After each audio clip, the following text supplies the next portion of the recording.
A igreja moldou o conceito de bruxa de forma intencional ou como resultado de um sistema maior de controle.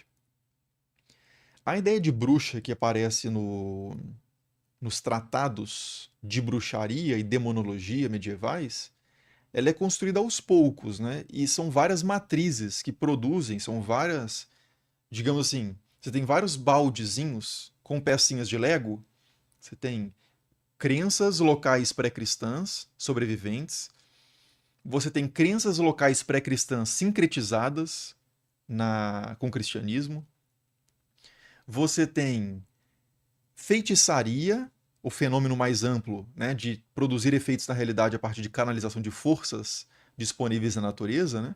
Então, desde adivinhação, jogar sortes, escrever o nome da pessoa e colocar na boca do sapo, produzir, invocar ancestrais, espíritos para consultar essas figuras.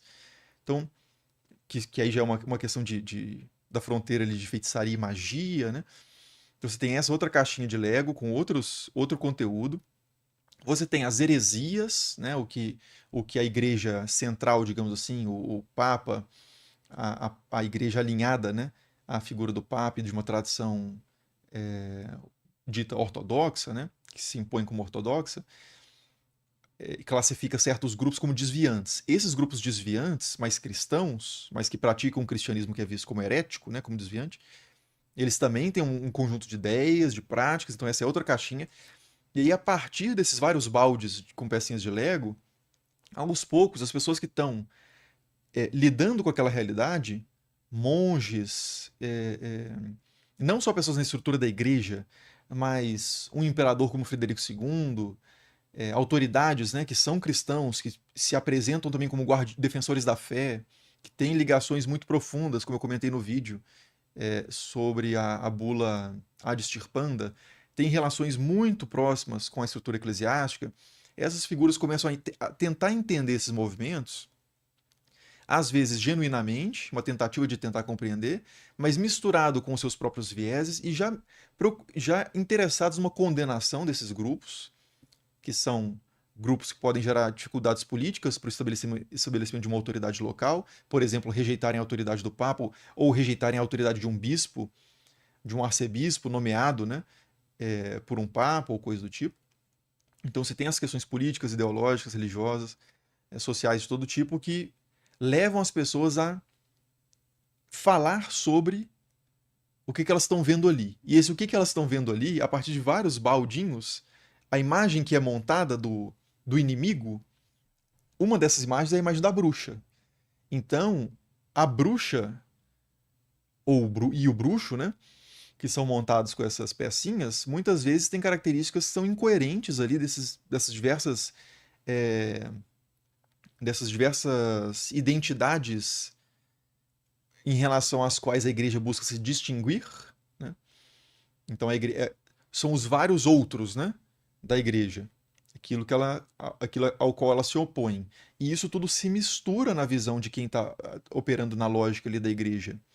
Não necessariamente dentro da estrutura eclesiástica, mas às vezes fiéis de uma paróquia também vão produzir essas imagens. Então é uma coisa muito orgânica.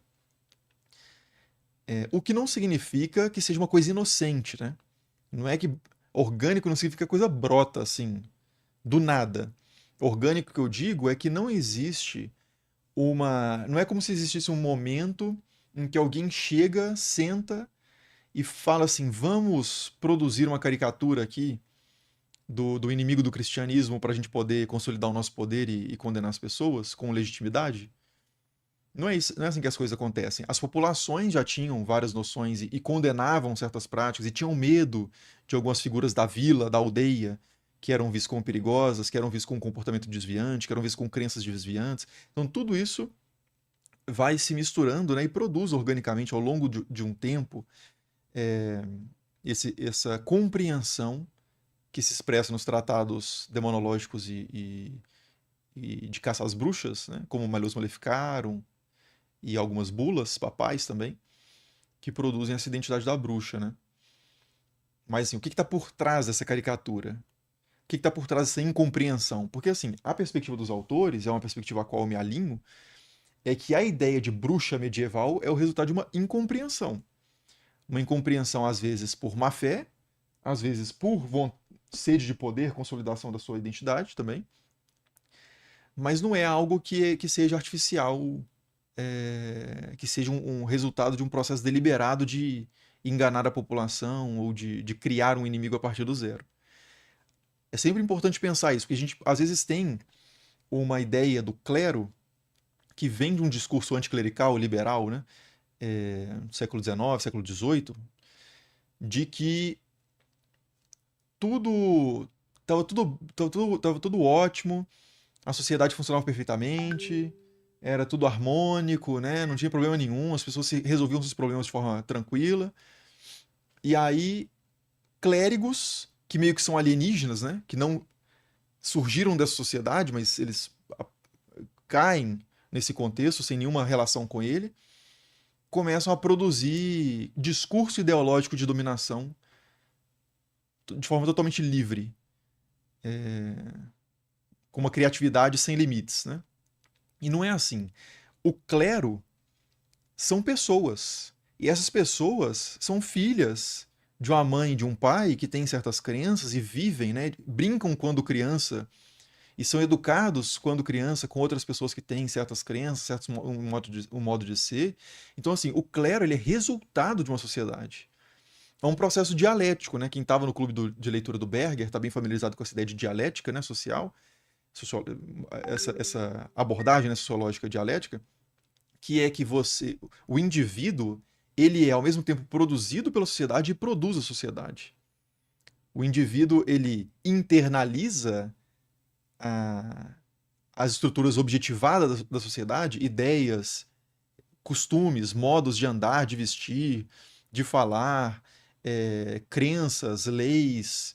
Ele internaliza isso, mas ele, a partir da sua própria experiência, da sua vida, ele também, vivendo, externaliza o que é da sua consciência, do resultado da sua própria existência individual. E essas externalizações somadas, né, elas modificam a sociedade que produziu esses indivíduos. E a sociedade modificada, ela produz, dela emergem novos indivíduos que também operarão sobre ela, mas ao mesmo tempo sofrem as operações dela, então é uma questão dialética, né, cíclica. Então o clero, ele é o resultado, ele é a expressão de uma sociedade e ele afeta, colocado em posições de poder, né? Ele tem mais autoridade, tem mais espaço, né, de poder para transformar de forma mais ampla, né, para gerar efeitos maiores ou mais duradouros na sociedade. Mas não são alienígenas que descem aqui como controlam a população como, como um teatro de bonecos, né? Como um titeriteiro, que é o mestre de títeres, né? De bonecos. Qual que seria um outro nome para isso? Mas vocês entenderam, né? O Puppet Master, né? Não é assim que funciona. Então, até para o discurso de dominação, para uma ideologia produzida intencionalmente para enganar o povo e produzir benefícios para sua própria classe, isso precisa ressoar com o que a população pensa e vive. Não é qualquer tipo de discurso, qualquer tipo de ideia que vai ser aceito, vai ganhar adesão. Né? As pessoas não são robôs que você programa, né? Dá o prompt lá na Dona Maria, do seu José, e os caras passam a viver de uma forma completamente diferente porque o padre disse, porque o pastor disse. Para o discurso do padre ou do pastor ter efeito, isso precisa ressoar com algo que já está vivido, né? Coletivamente, que organiza as expectativas, medos, esperanças da Dona Maria e do seu José, que eles já têm, né? Então, enfim, entendem o que eu quero dizer?